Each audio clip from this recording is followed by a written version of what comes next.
The next part wants us to rewrite each expression with a positive rational exponent and then simplify it possible.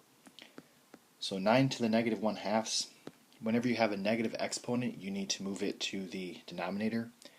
Unless it's negative already in the denominator, then you need to move it to the numerator and make it positive.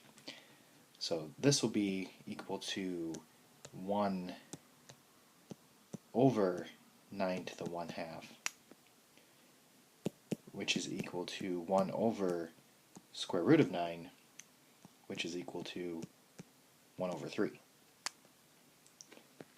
For 81 to the negative 5 over 4, that's going to be equal to 1 over 81 to the positive 5 over 4, which is equal to 1 over the 4th root of 81 raised to the 5th power,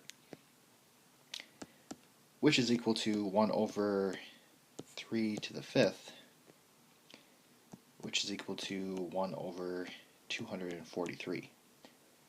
So there's kind of a lot of steps on these ones, but they can be simplified this far.